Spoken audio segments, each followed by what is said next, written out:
Olá! Olá! Sejam muito bem-vindos ao nosso podcast Papo em Mente. Eu sou Paula Silvestre. Camila Dantas. E eu sou Eduarda Queiroz. E hoje estamos com uma convidada Mega Power ultra especial. Hiper. Soraya Itaiene. Essa mulher linda, maravilhosa. Muito Soraya, obrigada. a mesa é sua, se apresente. Então, como eu me apresento? Eu sou Soraya Itaiene, professora de língua portuguesa, mãe de um menino, Miguel, 14 anos. É importante dizer que eu sou mãe, né? Além de mãe de hoje, atualmente, uns 250 alunos, que eu me comporto como mãe, de fato. Ex-alunos também conta. Ex-alunos também contam, né? Estou aqui nessa mesa especialíssima, né? Com a ex-aluna Camila, com a mãe de 2 alunas, né? Ex-aluno Fabinho, e agora a minha mais nova aluna. Então, eu agradeço o convite, estou muito honrada, me sinto muito honrada por estar aqui com vocês, nesse bate-papo, né? Estou curiosa para a gente conversar um pouco sobre coisas da mente. Exatamente, Simbora. né? Pois é.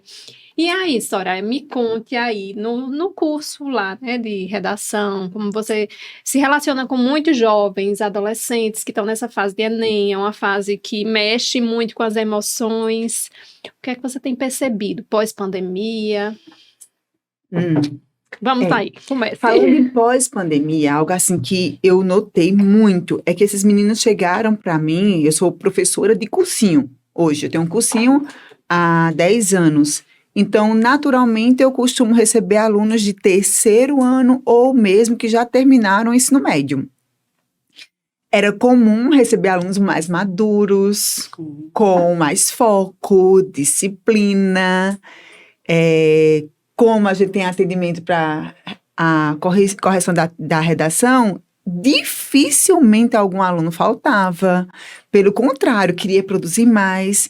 Pós-pandemia, eu senti uma diferença absurda no que diz respeito a comportamento. Então, eu nunca precisei pedir silêncio em sala de aula, por exemplo. Numa sala de cursinho, vocês devem lembrar de uma sala de cursinho com 100, com 150 alunos e ninguém fala. Não que seja uma coisa boa o silêncio, não é isso que eu estou dizendo. A conversa que tem a ver com a contribuição do conteúdo é importante, mas aquela conversa desnecessária que mostra desconcentração, isso tem sido comum. Então, parece-me que eu não recebi mais alunos de cursinho de 3º ano, eu estou recebendo meninos de fundamental. E é muito comum, eu digo, a mentalidade. Sim. É muito comum, até porque esses alunos que agora estão no 3º ano, eles faziam 9º ano. Deu um salto aí, né? Faziam 9º ano na pandemia, fizeram o 9º ano o primeiro e o segundo de forma remota, sem sociabilidade, que a gente precisa entender isso. A gente cresce com o outro. Né? Nós somos um ser político, como diz Aristóteles. Nós somos um ser político e por sermos políticos nós precisamos nos socializar. E esses meninos ficaram trancados, vivendo um mundo de tensão que nós vivemos também. E a gente sente isso hoje na prática, porque não houve um desenvolvimento normal ou o esperado. Sim. Então vieram muito meninos imaturos. Eu tenho que estar pegando um pé. Produziu? Não produziu? Eu tenho que estar ligando para os pais, coisas que eu nunca fiz. O que não é comum nem no ensino médio. Nem no ensino Exatamente. médio. E se você faz qualquer tipo de pressão, né, eu faço com amor, mas eu noto que às vezes o aluno olha para mim com o olho bem arregalado. Já vi aluno chorando, angustiado, porque nem eles estão sabendo lidar com essa mudança. Eles eram um bebê praticamente, e agora de repente exige dele um comportamento que ele não conseguiu desenvolver. Então isso tem sido muito recorrente, não só comigo, mas com todos os professores que eu conheço. Todos dizem a mesma coisa. E é bem sério. É muito sério, né? Porque aí a gente já vê um pico de ansiedade, né? O lado emocional fragilizado, enquanto que o mundo exige faz uma pressão. Sim. Que você precisa de muita força, viu? Muita força. Uma vez eu vi um geógrafo, ele definiu depressão, do ponto de vista geográfico, como uma pressão maior sobre uma pressão menor. Então, se o vento mais forte, se ele faz uma pressão maior sobre um solo, vai haver uma depressão. E o que acontece? Ele diz assim, quando é que não há uma depressão? É quando, se a força externa for igual à força interna, vai haver um choque, mas não vai haver uma depressão. Isso. Se a força interna for mais forte, for uma rocha com o vento, essa depressão não vai ocorrer porque a força interna é maior do que a do vento. O que é que eu estou querendo dizer com isso? O que eu noto hoje é que a pressão externa, a do mundo, ela é muito forte. Maior. E nós, e sobretudo esses meninos que passaram pela pandemia, não desenvolveram uma força interna tão forte ao ponto dessa exterior não interferir.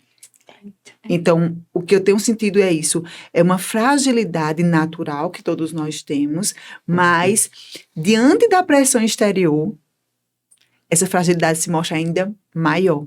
E é bem preocupante. Eu acho que o nosso cuidado maior agora com esses jovens é justamente com o lado emocional. E muitas vezes a escola não dá conta. E eu acredito que, sobretudo nessa fase de escolha do De curso, mudança, né? já é algo muito, É. assim, que mexe muito com a gente, né? E às vezes a pessoa não tem maturidade ainda para fazer uma escolha. E vale salientar que muitas pessoas acham que essa escolha tem que ser a escolha para a vida. Para a vida. Que você não pode mudar nunca. Está aqui 3 Pois exemplos é. de pessoas que mudaram a escolha depois. Mas isso é muito pesado, eu acho, porque é algo que mexe com a gente. Tem interferência familiar, tem interferência emocional, financeira, dos amigos. E já não basta tudo isso no terceiro ano, a pressão da escola, a pandemia, né? A pandemia. Então, misturou tudo. E a ideia hoje de todo mundo fala, né? Tempo é dinheiro, a gente sabe disso. Porém, esses meninos tão jovens, de 16 anos, preocupados em, se eu não passar, e se eu entrar num curso, se eu não gostar, eu vou perder tempo, eu vou perder um ano da minha vida. E você faz, nossa, mas, tipo, é pra você decidir isso depois dos 18, tem menino entrando na faculdade com 16 e achando que tá perdendo tempo. Tem menino que agora não faz mais o terceiro ano, né, faz o segundo e já faz um supletivo, já entra na faculdade. Que tipo de maturidade tem para estar na faculdade? Então, isso tudo me preocupa muito, porque nós estamos lidando com vidas Exatamente. e com profissionais Exatamente. que lidarão com outras vidas. É verdade. Então, que ciclo é esse? Que geração nós estamos formando? Exato. Não é? Que tipo de sociedade nós estamos formando? Que o que vale é o que você faz e não o que você é. E o que você produz. Isso. Dinheiro, dinheiro, dinheiro. O que é que eu vou ser? Qual o curso que eu vou fazer? Porque enquanto não decidir o curso, enquanto não tiver uma profissão, você não é ninguém. Exato. Porque você se define pelo que você faz, Exato. Não pelo que você é. não pelo que você é. Seríssimo isso, seríssimo, né? E aí vai mexendo muito com o emocional desses meninos a ponto de eles chegarem e desenvolver, sim, uma crise de ansiedade, desenvolver uma depressão, né? Chegar no cursinho, começar a ter crises, né? A gente tá cheio, fizemos atendimento, né, de plantão psicológico e a gente vê isso, né? Dos meninos muito preocupados, muito pressionados e sem saber o que lidar, sem saber o que fazer, na realidade, como lidar, né? E você vê isso todos os dias, né, Soraya? Eu tenho um caso agora de gêmeas, inclusive. Gêmeas. E as duas, com a mesma crise de ansiedade, já avançou para uma depressão, já está indo para o pânico mesmo. E qual é a angústia? A gente não sabe se a gente vai passar. E choram, e por mais que você diga, ei, mas olha o presente, aqui e agora, não existe o futuro ainda, mas a ansiedade, né, eu sou vítima da ansiedade, eu sofro de ansiedade, mas como eu tenho leituras, estudos, já tenho mais maturidade, vivência, muitas vezes eu olho para mim, ei, vem cá, olha, dá conta de onde você tá. Olha aqui, eu presto atenção na dimensão da sala, as pessoas com quem eu estou, para dizer, ei, só existe o agora. Aqui e agora, não existe amanhã. Mas essas meninas, com medo de não passarem no futuro, e o que serão delas? O que serão ano que vem? E o que farão? E se os pais poderão pagar um cursinho novamente? E a despesa dos pais? Tudo isso faz com que essas meninas nem sequer estejam atuando, porque elas não estão conseguindo produzir, elas não estão conseguindo estudar. É um excesso de futuro, né? Eu falo que a ansiedade é um excesso de futuro, né? Elas estão tão preocupadas lá e com tantas outras coisas, olha só, será que meu pai vai conseguir pagar o ano que vem? E se eu não passar, o que vão achar de mim? Olha quanta coisa numa cabecinha de 16, 17 anos. É complicado, Que né? é a pressão do mundo. Isso. É essa pressão exterior. Isso. combatendo a nossa pressão interior. Então, se a sua interior não estiver forte, toda essa pressão exterior, ela vem e ela causa uma depressão, que é uma pressão para baixo, né? Uma pressão exterior que faz uma pressão para baixo. E aí a gente vê que a humanidade tá assim. Eu estudava em 2015 e eu já tinha lido que em 2030, segundo a Organização Mundial da Saúde, metade da população mundial estaria com depressão ou teria tido depressão. E naquela época eles não previam uma pandemia. Nós estamos em 2022. E olha como está. E aí, hoje, o que é que a gente percebe? Uma explosão de depressão entre jovens. Isso. Essas fases de maior mudança, né, na vida, quando é criança, essa fase da pandemia foi a que esse pessoal mais prejudicou, né, o adolescente que está saindo ali da adolescência, né? De transição, né, a criança que está naquela fase de desenvolvimento cognitivo, que tem que estar com outras crianças, aí está preso no apartamento, então essas fases de mudança foram as mais prejudicadas, né? A gente não estava nessa fase, mas a gente também foi prejudicado. Imagina quem está, né? Quem precisa de todo esse suporte. Né, social, os amigos, tudo, e não pôde estar junto. E além disso, né, assim, diante desse cenário, ainda as perdas. As perdas. O medo. E o temor de morrer. Exato. Né? O Lidar temor de com pegar. o pai e com a mãe, porque eles poderiam até não ter medo de morrer, mas eles tiveram medo que o pai ou que a mãe... Perder alguém que ama. Isso. Eu acho que, às vezes, esse medo é maior do que o medo de morrer. Muitas vezes, né? Principalmente para um adolescente. E aí mexe com tudo, né? Incrível. Aí como esse adolescente vai se concentrar pro Enem? Como é que ele vai se concentrar nos estudos? Bota um cafezinho aí pra mim. Gente, uma pausa aqui, olha a nossa mesa. Top das galáxias. Você que tá só nos escutando. Gente, tá muito lindo aqui. Com azul, uma mesa posta que vocês não têm noção. E eu vou servir a Duda aqui com um cafezinho, que é um cafezinho Soraya. Obrigada. Tô bem servida com água aqui. Camila também é do time da água. Sou da água e do café. Somos, né, Duda? Nós somos da água e do café. Pois é, voltando. E é complicado, né? Porque, imagina, com toda essa pressão, com tudo que tá acontecendo, você ainda ter cabeça para poder estudar, para se concentrar. E principalmente para Enem. É verdade o bolo, gente. É de verdade. É um bolinho, Soraya. Daqui a pouco eu quero. Para se concentrar, né, Soraya? E principalmente para redação, né? Que é uma das notas aí principais, ou... Enfim, como é que funciona isso, hein? A redação do Enem, eu acho incrível. Olha, uma apaixonada. Olha, eu acho incrível. É uma delícia, né? Por isso que ela é a melhor. Ela é a melhor. Eu acho incrível porque, primeiro, o tema do Enem, ele é surpresa, e isso é interessante, só que para os meninos isso é horrível, porque eles ficam mais angustiados ainda. É verdade. Só que eu trabalho exatamente para que eles não fiquem temendo o tema. Eu trabalho para que eles entendam que qualquer que seja o tema que venha a cair, é sempre uma perspectiva de cidadania, um problema social ou ambiental, para que eles se posicionem. Qual é a grande angústia? É porque eles precisam estar atentos a essas questões. A todas, né? A todas. Ninguém sabe qual vai cair. E entender que eles são agentes de mudança. Então, o Enem, eu sou apaixonada porque, primeiro, ele te leva a pensar sobre todos os aspectos da vida, ponto 1. Mas não só saber, eu sei do efeito estufa. Se posicionar eu sei. sobre, né? Isso. Ele precisa ter posicionamento. Perfeito. Terceiro, ele não só precisa ter posicionamento, mas ele precisa pensar sobre o que fazer para solucionar.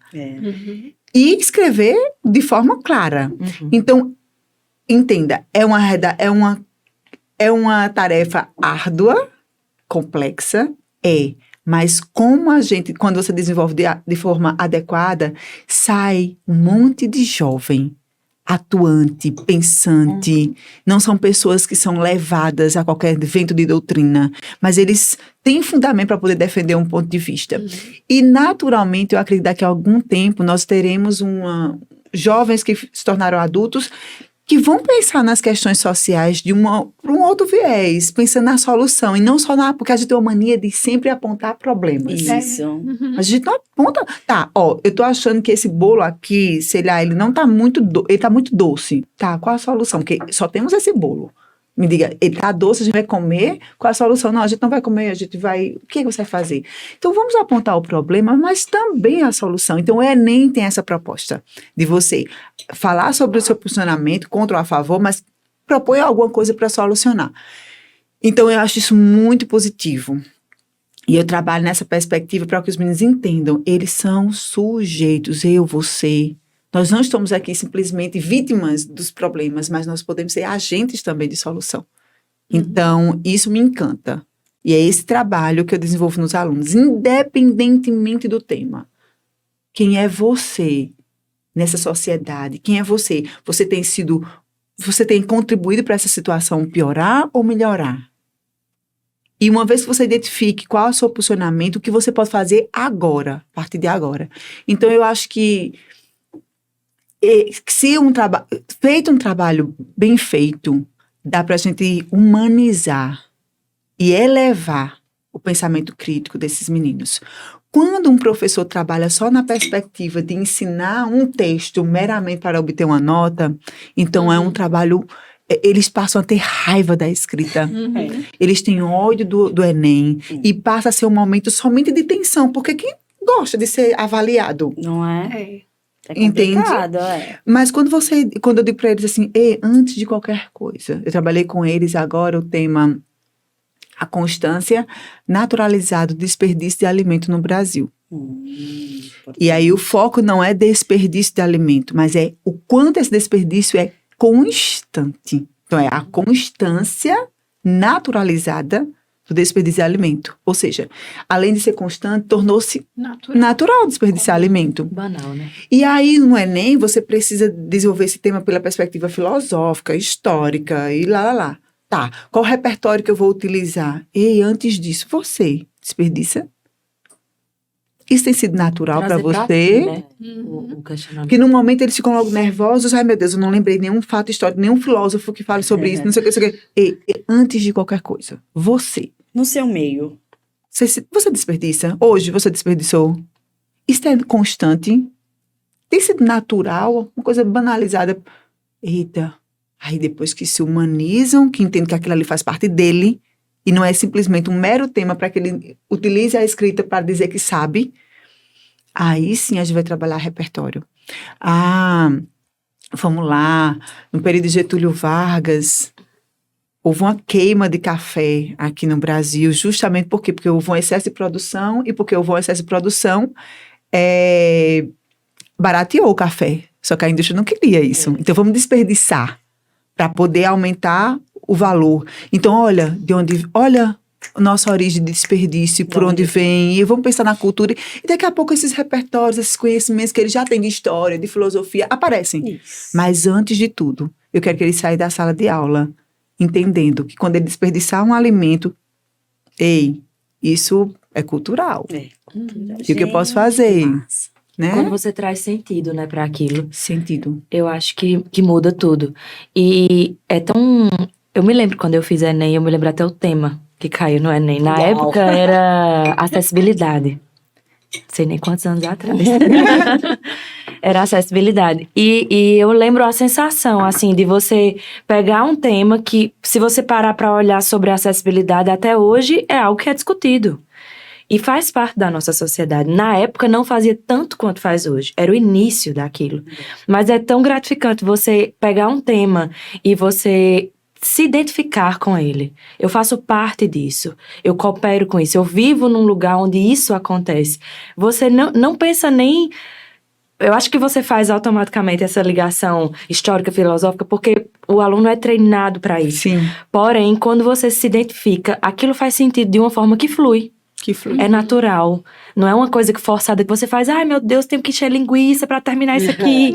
Não, acontece. Porque você faz parte. A gente tem que tirar a gente tem que tirar esse menino do lugar de meramente aluno que vai ser avaliado para obter uma nota e colocar no lugar de, ei, você é gente, você é pessoa, e você está falando de outras pessoas. Exato. Aí isso sai a carga dele.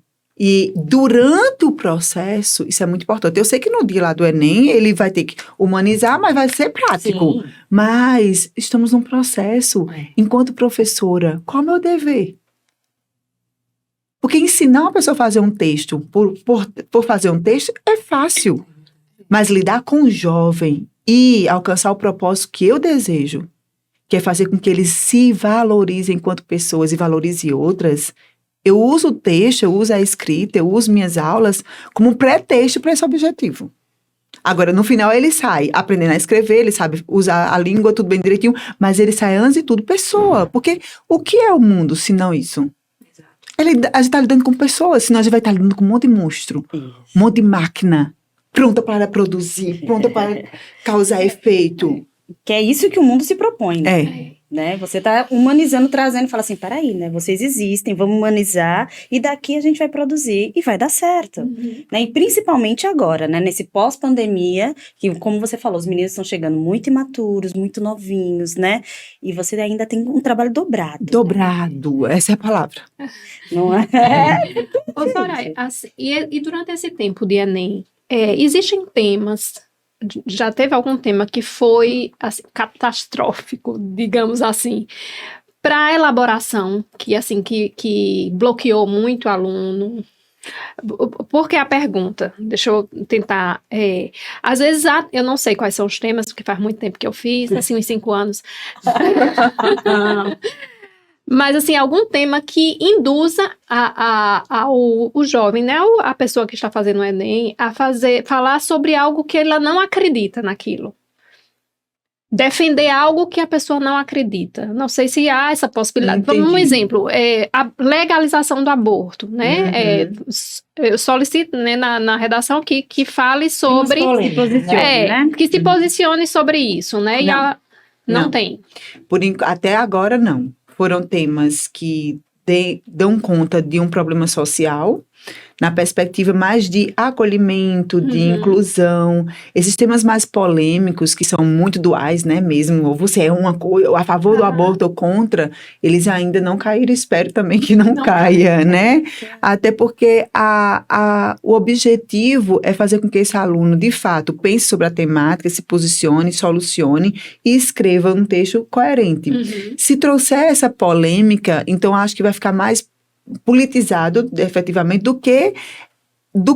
e não vai alcançar o objetivo que se pretende, que é ver a escrita do aluno e o posicionamento dele para solucionar. Porque a questão do aborto, poxa, que solução ele vai dar? Porque na conclusão você precisa dizer qual é a solução, quem vai solucionar, como vai ser feito, qual a finalidade.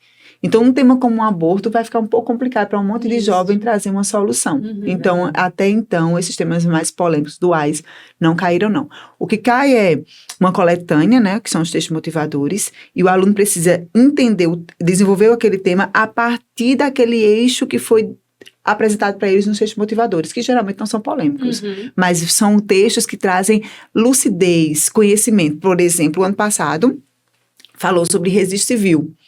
Né? O quanto algumas pessoas, por não ter o registro civil, são invisíveis para o Estado. Lembrei, verdade.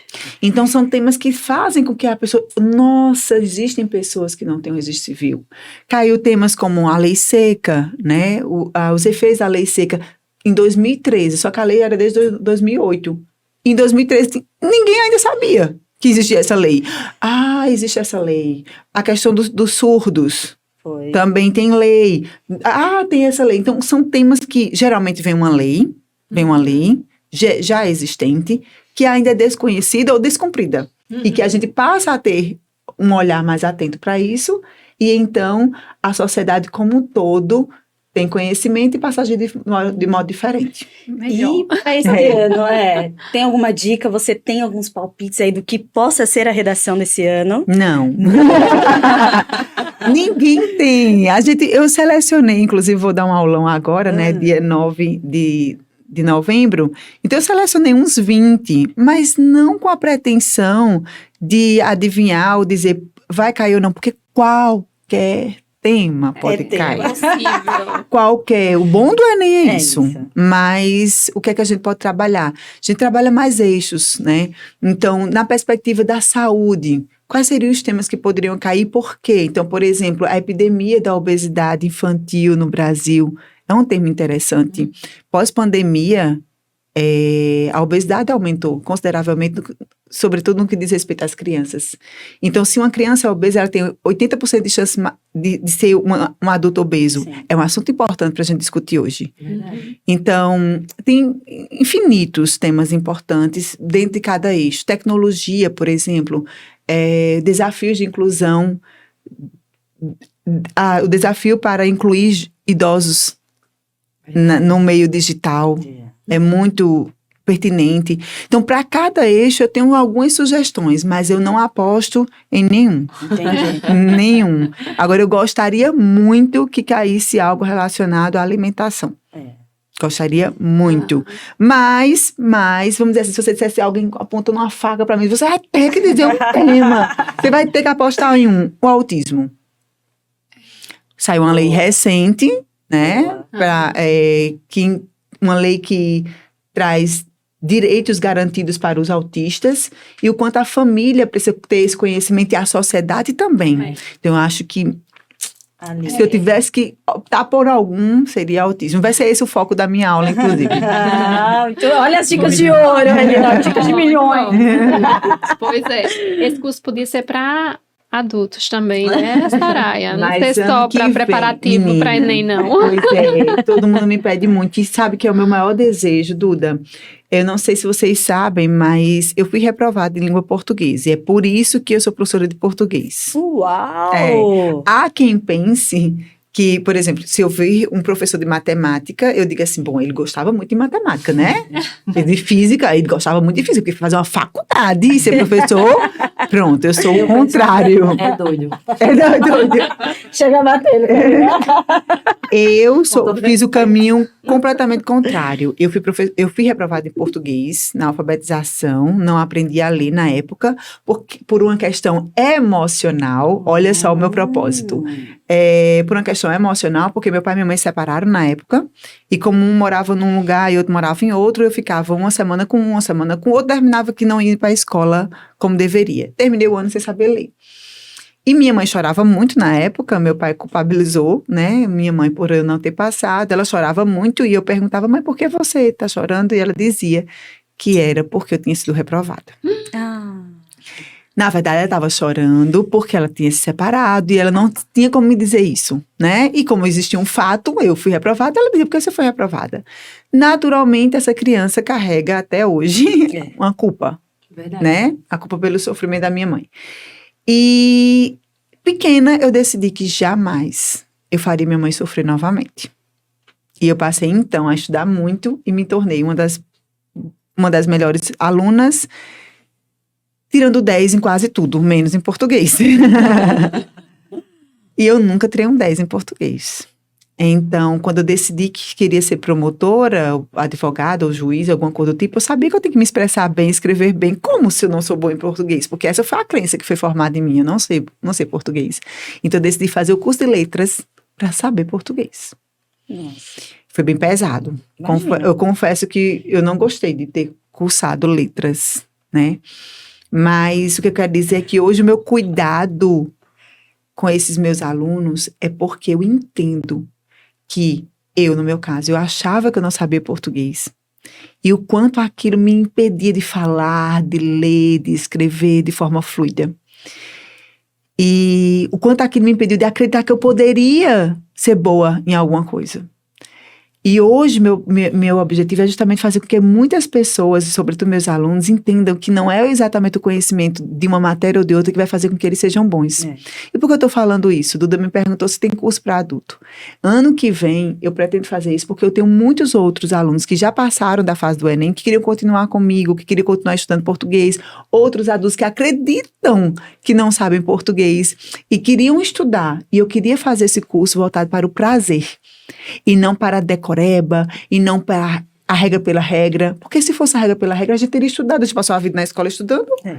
Então, minha ideia é ter uma turma de adultos, que a gente possa, a partir de músicas, aprender, a gente identificar quantos aprendizados nós temos passivos, através de músicas, de leituras, e quanto aprendimento ativo, que aí seria minha participação. Vamos transformar isso aqui, justamente para que os adultos vejam a sua própria língua, a sua expressão de uma maneira mais tranquila, mais lúdica, porque a carga emocional em cima da língua portuguesa é muito pesada. Para mim foi. Para outros também pode ser. E meu objetivo seria justamente trazer mais leveza desse conhecimento. Então, meu objetivo ano que vem é ter esse curso. Lindo! Escrever aí. Maravilhoso! Não, é tão interessante isso, porque ela falando, né, da frustração e tal, a Estevão, assim, porque ele começou fazendo letras, né? E aí desistiu, né? E tudo mais. É pros fortes, viu, meu filho? É pros de letras, não é brincadeira, não. Mas eu achei muito bonita a sua fala, né? E eu até me emocionei aqui, no seco. Porque realmente essa carga emocional que os pais não entendem, né? Nem percebem, que colocam na criança e olha quanto tempo ela carregou isso. Faz terapia? Faço. Não é? Tive que fazer, inclusive eu falei com simplicidade aqui, dizendo assim, eu fiz o curso de letras, por isso, aquilo outro, mas foram anos de terapia para eu entender. Assim. Como é que eu faço o curso de letras? Eu odeio. E porque eu continuo. E né, eu não entendia isso. E foi justamente a terapia. Eu sou muito grata à terapia. Deus do céu, meu Deus. Deixa eu dizer, muito obrigada por você fazer psicologia, você também. Tem todo o meu respeito, sabe? Porque como ajuda. Claro que toda profissão bem exercida ajuda. Mas escutar o outro o tempo todo e na hora certa fazer uma pergunta para que ele possa trazer à luz o que ele... Né? Porque a gente fala na terapia e algumas pessoas comentam assim, eu vou lá para psicólogo, vou pagar para alguém ficar só me ouvir, para falar da minha vida. É porque a escuta, você muitas vezes não se escuta, a gente vai aprender a se escutar. E quantas histórias você repete, mas você não entende o que você está querendo dizer com aquilo ali. Até que alguém, com a escuta atenta, faz uma pergunta certa, do jeito certo, na hora certa. E quando essa pergunta volta para você, e você vai pensar sobre, nossa, e aí você entende. E entender tuas repetições, entender por que você age como você age. Não tem nada mais libertador. O autoconhecimento, né? Não tem mais nada libertador, né? Então, eu entendi. Poxa, por que eu fui fazer letras? Porque eu odiava o curso. E eu continuei, né? Ai, Deus. E, gente, deixa eu me contar uma coisa. Eu desisti do curso de letras. Desistiu. Desisti. Até que minha coordenadora, na época, Denise Lino, amo essa mulher, ligou pra minha casa e pediu pra eu ir lá. E eu fui. E ela olhou pros meus olhos, assim, eu tô falando pra vocês de maneira bem rápida, porque eu fiz terapia. Eu fiz terapia, a terapia me fez entender tudo isso. Não foi a psicóloga que me disse, fui eu que entendi. Entendeu, gente? Olha, uma grande sacada. E aí, o que acontece? Ela disse assim, mas você é tão boa. Eu não acreditava que eu era boa. Se eu fui fazer porque eu não acreditava que eu era boa. E eu lidava com essa dor o tempo todo. Porque, entenda, era minha dor. Eu tava lá, estudando letras. Ai, que ódio disso, meu Deus. Mas ódio de quê? Era a minha dor. Doía e latejava. Aquela história, você foi reprovado em português. Eu não sabia que era isso, né? E aí, ela olhou pra mim e disse assim, você é uma das melhores. Continue, você é promissora. Continue. Por mim. Uau. E, gente, eu continuei por ela. Só que depois é que eu entendi. Ela foi a primeira pessoa que acreditou em mim em português. Ela me validou. Por ela ter me validado, eu continuei no curso. O quanto uma palavra tem poder. É verdade. Enquanto minha mãe, sem saber, claro. Ela dizia, mulher, mas tu é fraquinha, né? Porque eu errava, né? Eu errava as palavras.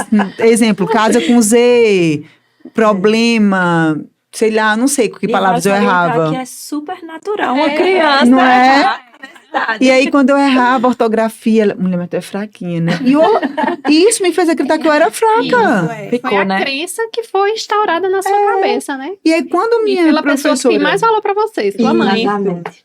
E aí, quando minha professora, que era uma outra autoridade naquele âmbito. Sim. Minha mãe era autoridade no âmbito familiar. E ela era autoridade na universidade. Me valida? Eu levei o curso até o fim. É como se eu devesse isso para ela. Porque ela acreditou em mim. E a história é bem linda. No final, a filha dela, né, que é a sobrinha, ela chama como filha, terminou sendo minha aluna no cursinho. Olha só. E ela diz assim, valeu a pena ter insistido em você. Que lindo. Né?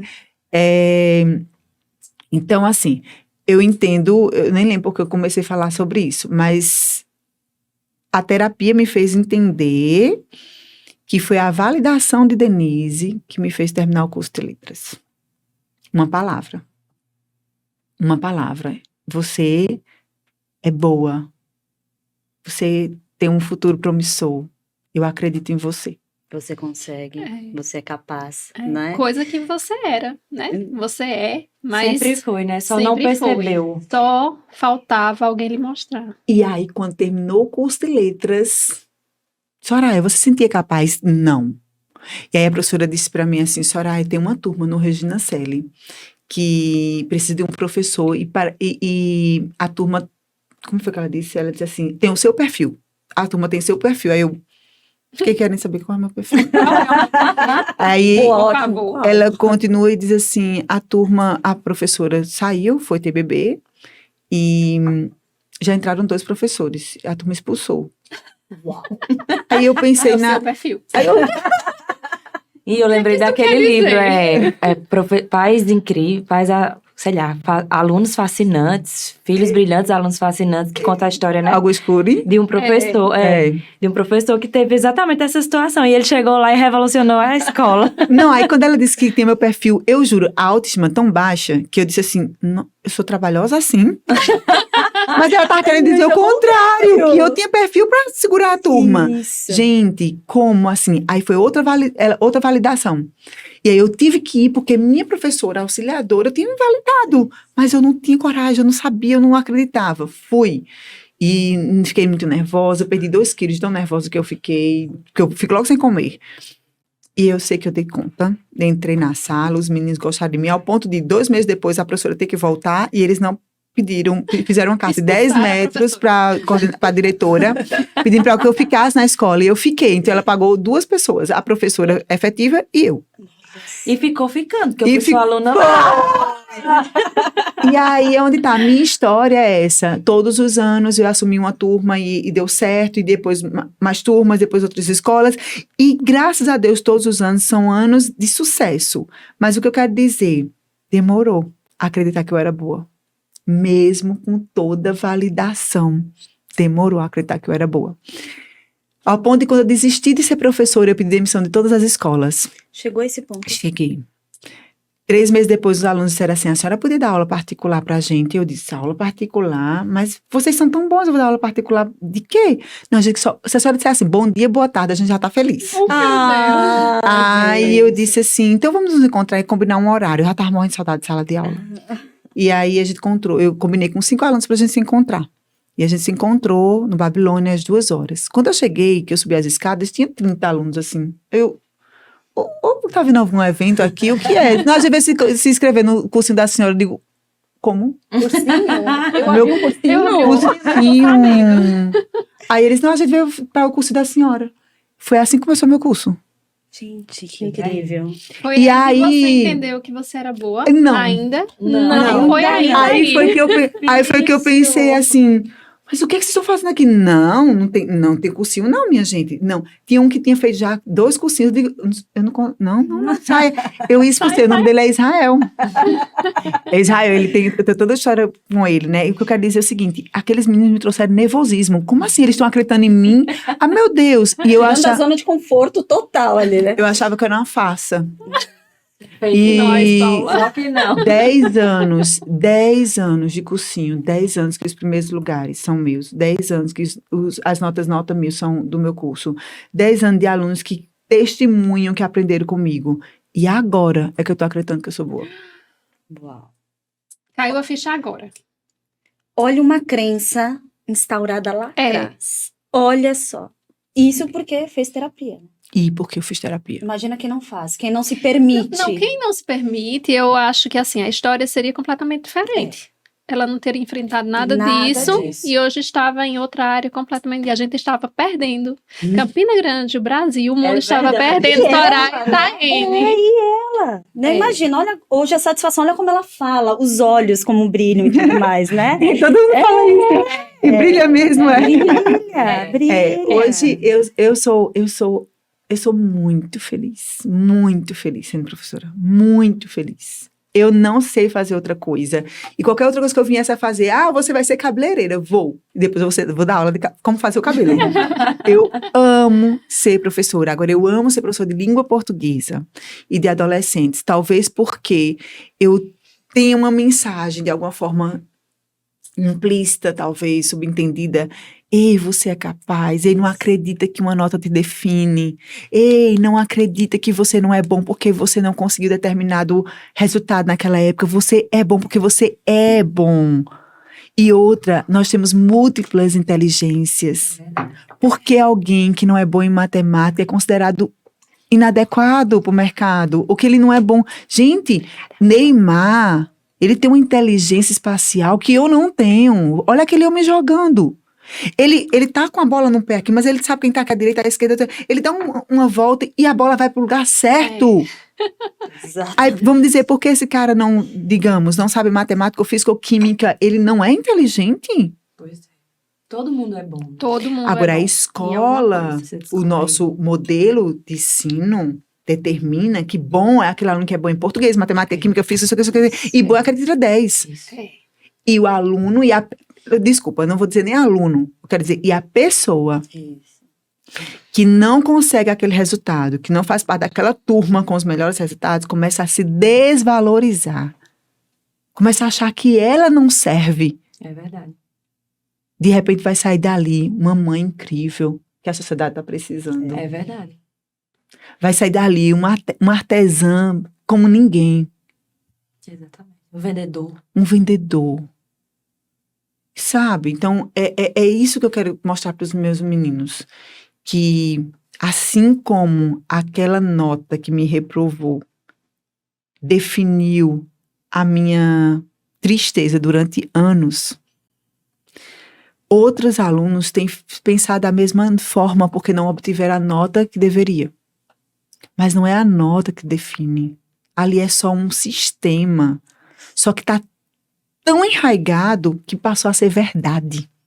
E aí, para você desconstruir isso, precisa de muita terapia.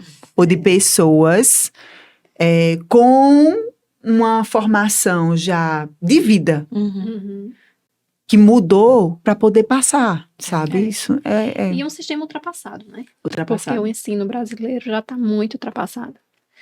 E isso destrói, né? Nossos Até em filhos. relação ao esporte mesmo, é algo muito recente que a gente está considerando o esporte como uma carreira. Antigamente, beleza, é aula de educação física, acabou. Uhum. E hoje em dia Não deu tá pra mudando nada. um pouquinho mais. Vai ser jogador, Exatamente. né? Não deu pra nada, não é. Vai ser Neymar. Não é? Respeite, viu? Nada. Né? Pois é, a gente tem um caminho muito longo e a gente precisa de pessoas mais É humanas, verdade. que acolham, não é?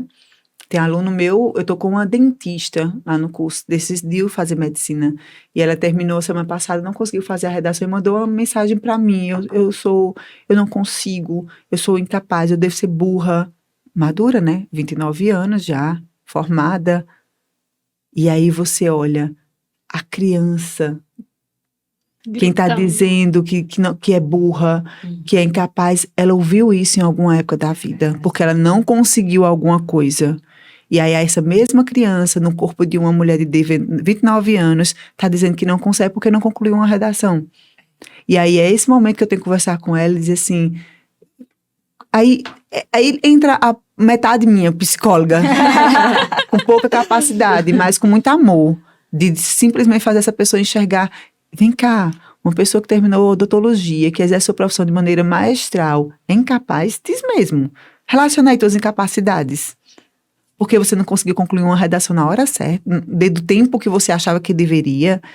Então, lidar com pessoas é lidar com... Tem que ter tempo, tem que ter amor.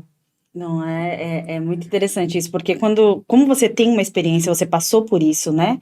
E passou de uma forma dura, né? Foi por anos, aí você tem propriedade para falar. E você entende, né? E deve ser por isso também que seus alunos te amam, além da profissional que você é, claro, mas essa, né, humanização que você traz e que você entende, que você olha no olho e fala assim, você pode, você é capaz, eles conseguem aprender, não é? E isso é fantástico. Quantos professores nós deveríamos ter assim, não é verdade? E ela é apaixonante mesmo. Eu sou testemunha, porque meu filho foi aluno dela, né? E o relato que ele sempre fez, né? E dos amigos, né? Ali, aquela turminha de Natália. Teve até Enzo ainda, não sei se está contigo. Então, tem uma turminha ali boa que é o testemunho. Abraão, que foi para Minas Gerais, Gabriel para USP. Quer dizer, os meninos, uma turma assim, isso são os que eu conheço, né? O que passou pela mão dela aí já deve ter sido milhares. E a gente vê, sempre quando a gente conversa com esses meninos, o carinho, o amor, assim. Então, ela faz com amor. Faz a diferença, né? Muda a vida. Ela tem um toquezinho na vida de cada um. No coração, não é na redação. É verdade, e eu sou testemunha disso também. Nós temos uma aqui, né? Mas exatamente, eu lembro que quando você saiu da escola que a gente estudava na época, as turmas ficaram de luto. Luto de verdade. Não, a gente quer saber como é que ela vai sair justamente agora, na turma da gente, que a gente ia fazer terceiro ano, e você saiu exatamente nesse ano, para abrir o cursinho. Foi. E a gente ficou de luto, porque, Soraya, a sua aula era diferente. Porque você é diferente. Então, existe algo diferente que você passa para os alunos.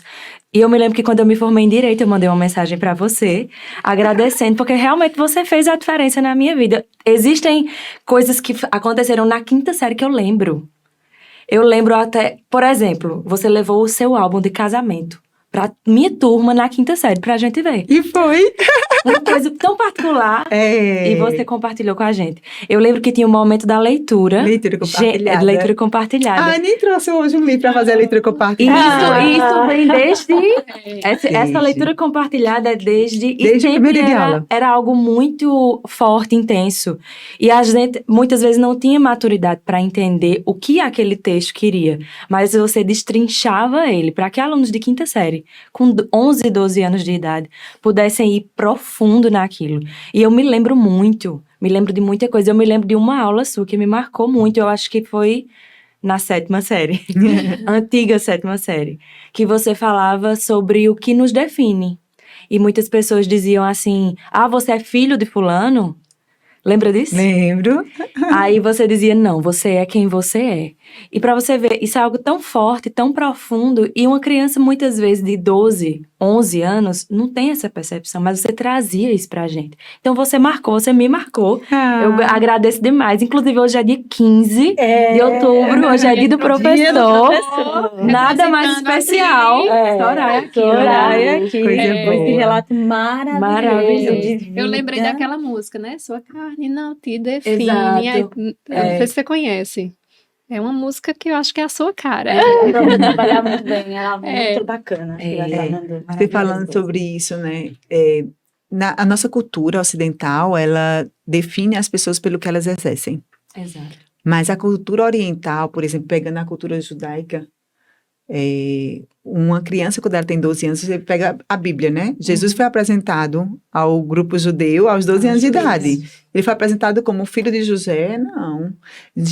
Eles são apresentados como, isso aqui é Soraya. Ela é uma menina atenciosa, ela é brava muitas vezes. É pelo que você é. E aí, você é apresentado à sociedade pelo que você é, não pelo que você faz. Porque, de repente, você perdeu o emprego, você já não é mais ninguém. Exatamente. Você não ganha mais dinheiro, você já não é mais ninguém. Então, quando você é apresentado como pelo que você é, independente de ter dinheiro ou não, de exercer ou não a profissão, você é aquilo. E é por isso que a Bíblia diz, né, que Deus, ele é eu... Como é que fala? Fala, Duda. Eu sou. Né? Deus não fala, eu sou. Eu tô tentando. Eu sou. Sim. Então, não é? Não tem essa expressão, eu sou. é o que você é. E a gente precisa trabalhar um pouco isso, mas hoje tá difícil. E hoje também tem a questão dos transtornos, né? Aí muita gente, eu sou ansioso. O Eita. transtorno Eu não rotula, sou né? ansioso. Eu tenho, Eu estou ansioso. eu estou ansioso, Eu né? não sou. Eu sou TDAH. É. Eu sou TEA. Eu sou autista. É verdade. Eu faço isso porque eu tenho isso, eu sou assim. Sim, Às vezes Entende? justifica também, né? E não é isso. Né? E é o seguinte, Eduarda, apesar do TDAH, Sim. ela tem isso, ela é isso, é isso, é isso, é isso. Né? Exatamente. Ela faz isso, isso e isso. E isso também é muito importante para professores e para pais, que costumam rotular filhos, alunos, dessa forma. E, como Soraya falou, o peso de uma palavra, né? Às vezes, você chegar para um aluno e dizer, você é isso. Hoje em dia a gente não tem tanto, mas antigamente tinha muito isso.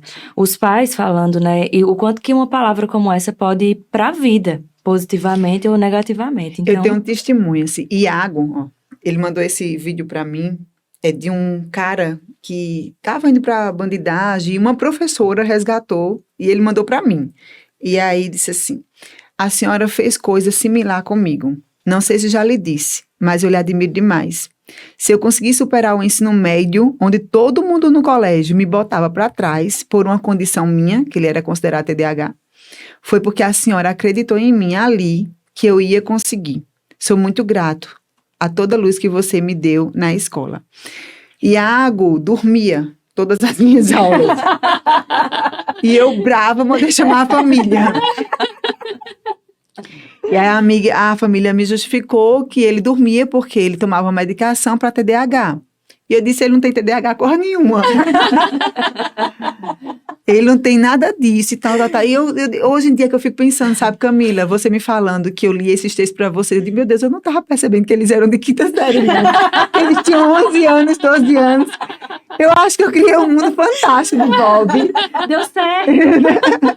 Porque eu tratava vocês como, de fato, meus companheiros, meus amigos. Eu acho que eu trato até hoje. E essa é a beleza. É por isso Exatamente. que dá certo. Esse é o diferencial. É o igual. Você É o está igual, eu não vejo nem a Mas idade. Mas isso é legal. tete a tete. E aí, eu Não disse, era à toa que todo mundo era apaixonado. É aula de Soraya. Todo mundo ficava assim. Então você escolheu 5 pessoas, tinha 30 numa sala, né? e aí, Que souberam. e aí, Iago, aí eu falei, ele não tem não, TDAH não. Para dessa medicação, ele dorme, ele não sei o que, ele é bom nisso, ele é aquilo. Aí disse pra mãe, a mãe chamou o menino, eu falei pra ele, e a mãe ousou suspender o remédio. E Iago passou a assistir minhas aulas. E quando é hoje, né, ele mandou isso aqui pra mim, disse, a senhora não sabe, mas foram aquelas palavras que me fizeram acreditar. Ninguém me botava pra saber dizer que eu tinha TDAH, que eu era não sei o que, não sei o que. Mas a senhora acreditou em mim, eu acreditei em mim porque você acreditou em mim. Isso é tão forte, né? E hoje é Muita história de um alguém. design incrível. Incrível, Fantástico. não é? E eu, de fato, acreditei. Porque, exatamente, ele acreditou que tinha TDAH, então ele começou a agir como quem tem TDAH. Por que eu vou assistir aula se eu tenho TDAH? Eu não vou entender mesmo. É. Não vamos Você entregou os concentrar. pontos, né? E hoje tá cheio. É Tá verdade. cheio de menino com TDAH.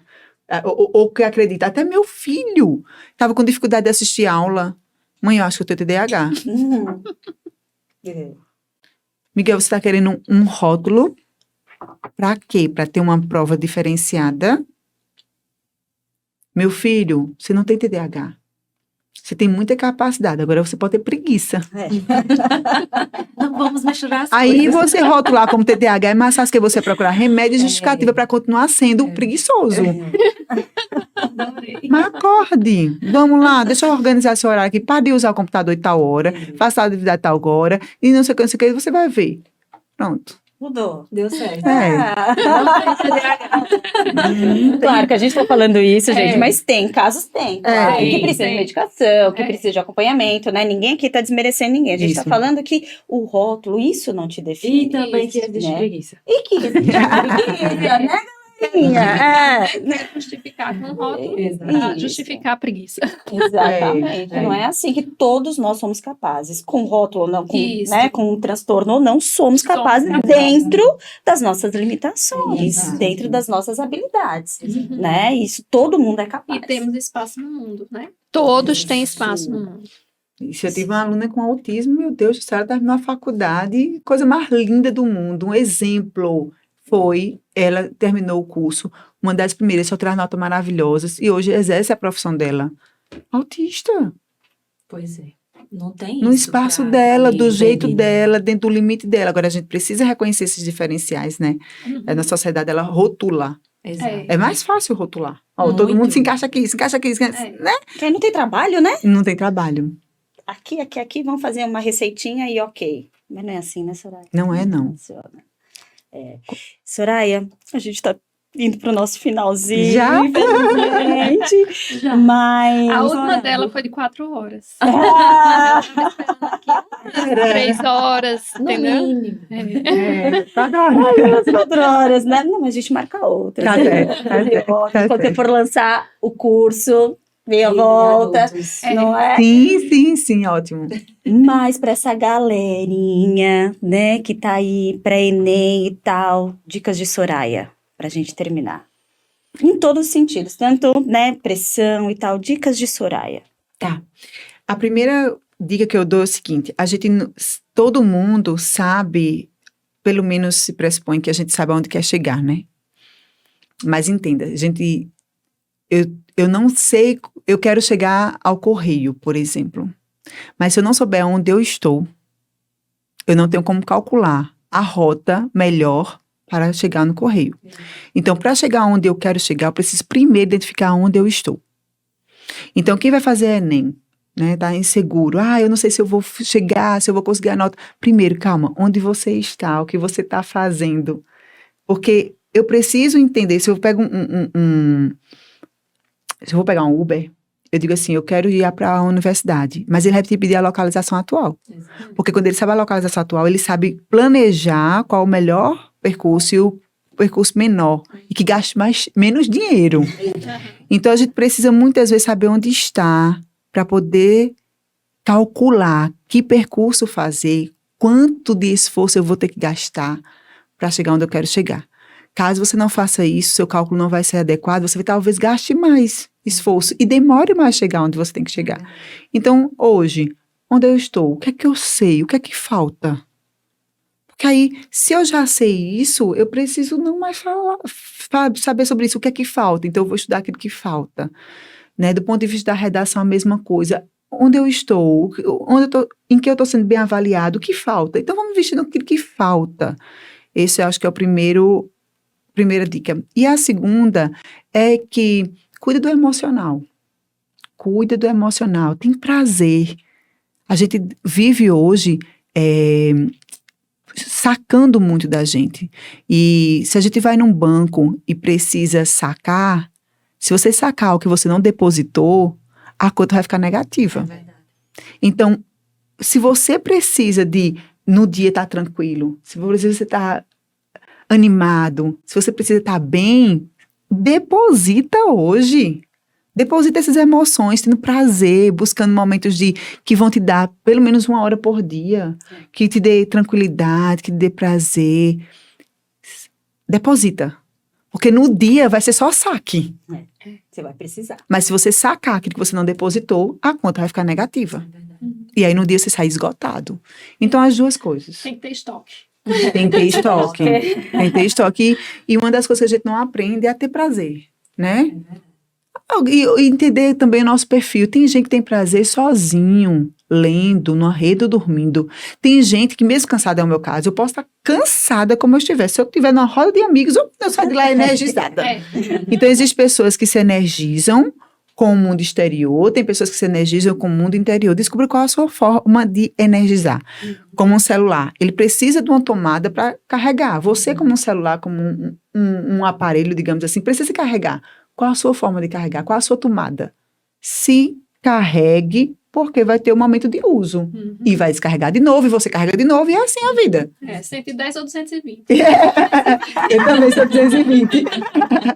Pois é, acho que é isso. Ai, que maravilha, gente, Ai, que papo gente. delicioso. Eu Eu ficaria eu 4 também, horas aqui eu ficava. fácil. Oh, coisa boa. Também Fácil, ficaria. fácil. Mas foi um prazer, Soraya. Muito obrigada pela sua história, por ter aberto, né? Pelos Compartilhar exemplos. tanto, né? Exatamente, foi maravilhoso. E tenho certeza que ajudou muita gente. Com certeza. Né? E vai ajudar. Espero. Eu agradeço o convite, me senti honrada de verdade. Vocês são maravilhosas, né? Leve, uma conversa gostosa e com um propósito comum, acho que as 4, né? Que é compartilhar conhecimento e vida. Isso. Vida, Uhum. porque a gente tá para isso, Experiência, né? Para mostrar, nosso intuito é mostrar às pessoas que ninguém é perfeito, né? Que todos nós temos problemas, todos nós passamos por situações difíceis e que você não é o único no mundo, né? E tá tudo bem. Tá tudo bem, vamos embora. Pedir ajuda, né? Não ter vergonha de pedir ajuda Sim. e E que terapia é necessária. é, A gente precisa levar isso para o grande público. Que não é um bicho de 7 cabeças, né? Que é importante, é necessário e o mundo fica melhor, né? Fazer terapia é bom pra gente e para lidar com aqueles que não fazem também é importante, sabe? Então essa também é uma mensagenzinha. É porque eu acho que a terapia ela ajuda a gente, primeiro, se conhecer. Porque quando a gente se conhece, a gente pode passar a amar o que a gente é, né? E a Bíblia diz que você deve amar o próximo como se ama a si mesmo. Se a gente não consegue se amar, como vai amar o próximo e como vai fazer o mundo melhor? Então, quando a gente se ama, se conhece, aí você também parte do pressuposto que o outro não é igual a você e tá tudo bem. E vamos ver como é que a gente lida com isso. Ferro afiando ferro. Se respeita, né? Você, para Isso. respeitar o outro, você precisa se respeitar, não é? Aí É é muita coisa. um outro papo, é um outro podcast, é uma outra mesa maravilhosa. Duda, muito obrigada por essa mesa, porque, né, foi top das galáxias. E esse foi o nosso podcast de hoje, gente. Espero que vocês tenham gostado. Então, curta, compartilha. Como que é, Camila? Ativa o sininho. Ativa o sininho. Não é? Nos sigam nas redes sociais. Tragam dicas, sugestões. Estamos super abertas para compartilhar com vocês, não é? Isso aí. Que a gente é diferente, Mas o papo é em mente. É isso aí, tchau, tchau. Tchau, tchau.